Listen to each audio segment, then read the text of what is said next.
Hello world, Dano here, stacking paper as always. Today we are reviewing the third Sherlock Holmes novel, The Hound of the Baskervilles.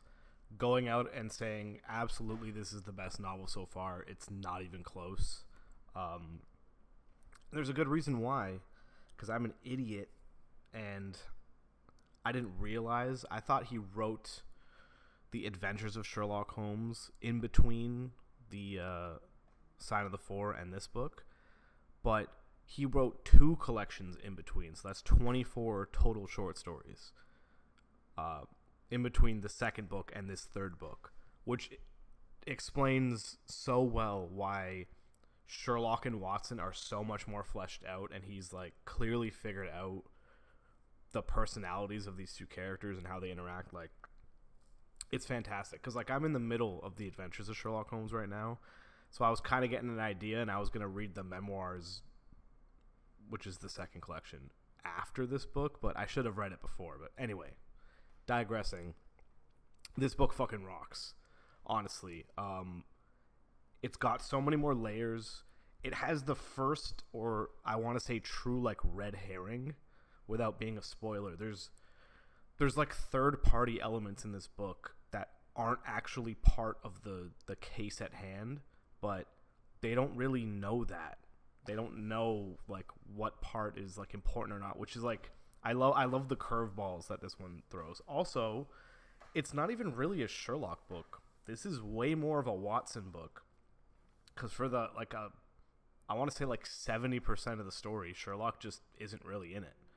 Like, the main meat of the story is Watson, on his dolo, doing his best to use all the things he's learned from Sherlock and like apply it himself, and he does a really good job. And then like obviously Sherlock's gonna come in and help at some point, but for the most part it's just a Watson book. But he does a great job, and also by far the best setting, like super spooky setting in the middle of a fucking mire in Devonshire, and yeah, it has the best vibe. It has clearly better writing. Like, Doyle is a good writer. Like, he's a fine writer for the first two novels, but you can tell he definitely improved by this, because, like, yeah, 24 consecutive short stories will do that. Yeah, before spoilers, like, if I have one complaint, it's kind of how the book ends. I think it's slightly unsatisfactory, but that really is my only gripe. Like, I can't fault the rest of the book, because the rest of the book is actually brilliant. Every character feels like they have an actual purpose. And there's even... Oh, man. So, I guess we'll get into spoilers now, but... So, there's one character in this book that I love so much because it feels so timeless. I think his name is Frankland or Falkland. He's literally just a nosy neighbor. Like, he's obsessed with the law, and he's just a contrarian. So sometimes he'll go to the courts and like fight for the good of his community, and everyone loves him. And other times he'll fight on the other side. Like, if all the community wants something, he just fights on the other side. And it's just, and he's just a nosy neighbor. Like, he just can't mind his own fucking business. And because of that, Watson ends up actually finding Sherlock, like, hiding out in the cave. So anyway, there's the red herring elements that I love about this is the fact that during this whole like Hound mystery, there's also like a convict who's like recently escaped, and you find out that it's the brother of like the servants that work for the Baskervilles, and that's why they like send him signals at night through the window to like go and give him food.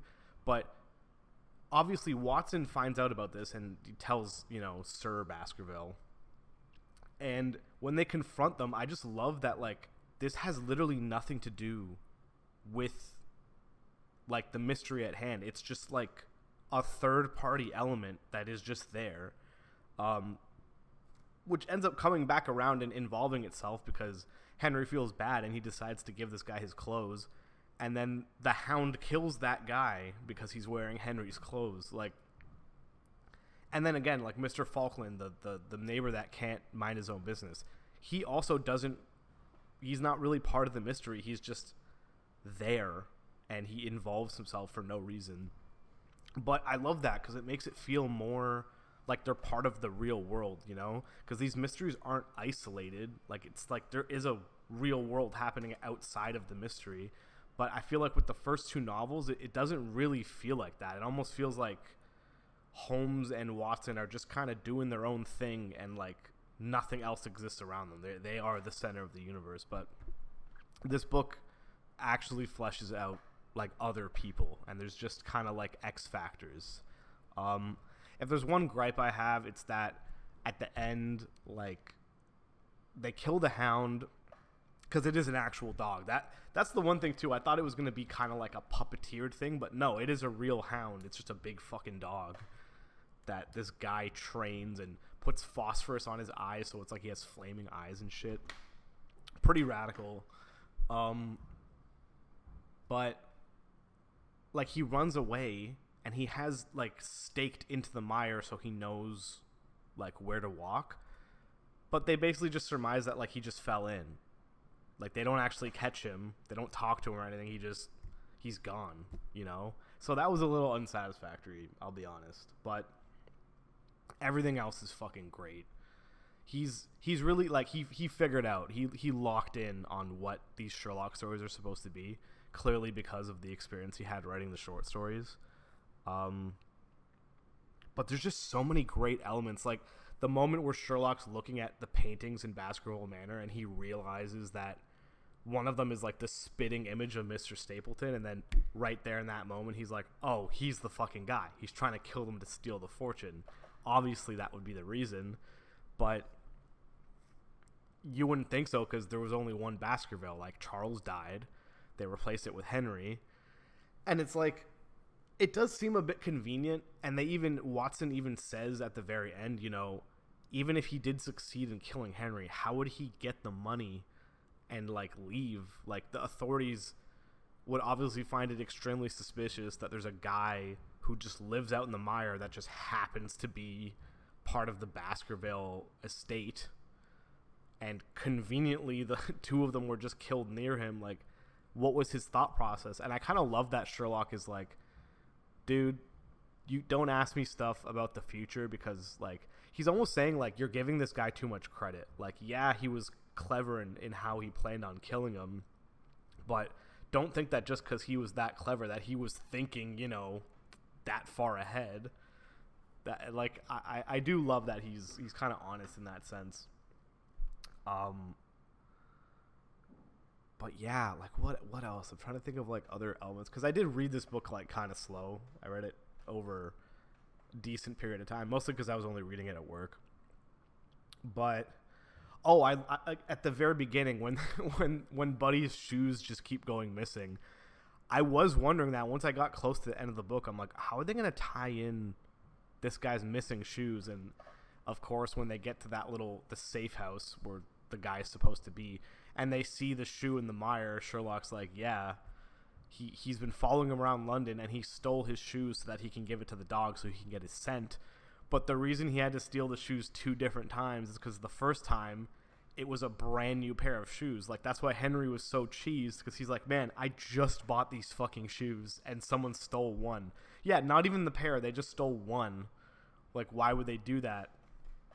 And then steals the second pair of shoes because that's the more worn pair, and gives back the new one. Like, that was so, like, I love how that actually connected in. That was so fucking clever. Yeah, this book is a solid 8. Like, I think it would have been a little higher if they got the guy at the end, or we knew what happened to him, because they just surmised. They're like, yeah, the mire must have just took him. The end. And I'm like, well, okay. But for sure, way better writing, better characters. Everyone feels like they're like a piece of the puzzle that matters. And then Sherlock and Watson are just so much like more developed. Like they just feel like they've clearly been doing a lot of work together. Like they've gone through many mysteries at this point, and Watson especially is super locked in. I also just love how the way he finds when they're chasing the convict the first time, and Watson sees Sherlock unbeknownst to him, doesn't realize it's Sherlock, and he's like, "Oh, there's another man in the mire. I'm trying to find him." And the only reason he finds him is because of the nosy neighbor. The nosy neighbor is like, "Hey, I've been looking through my..." Like, literally, he has a fucking telescope. That's so funny. Like, he is the quintessential neighbor peeking out the window constantly. Sees the kid running and goes, "Hey," like, he has a kid helping him. And Watson's actually trying to search for the convict, but then realizes, oh, he knows it's the Barrymores that are bringing him food. So he's like, this kid actually must be working with this third party in the mire, and then that's how he finds Sherlock. I love that moment, too, when they're in the cave and Sherlock stops beforehand and just goes, "Hey, Watson, I know you're in there. Put your gun away. Please don't shoot me." And it's smart because, like, Watson didn't want them to know he was there because he didn't want them to bias it. And the fact that, like, he's just such a goon, like, instead of, like, staying in this massive manor with all, like, life's luxuries, he's like, "Yeah, I'll just sit in a cave and have this kid bring me bread. I'll be fine." Like, he says, like, what more does a man need but bread, water, sleep, and, like, something to do? I'm like, man, this guy is just such a real... He's so committed to the case that he's like, I'm going undercover. Oh, man. Great fucking book. I think I'm just going to run through the 2 short story collections now. Or 3, I guess. Yeah, because he wrote them all before the last novel, Valley of Fear. So I think I'm just going to blitz those short stories. I'll do little reviews of the collections as a whole, and then I'll read Valley of Fear. But yeah, I like this trend that we're going. Every novel just is getting better. So hell yeah. Hell yes, brother. Anyways, until next time.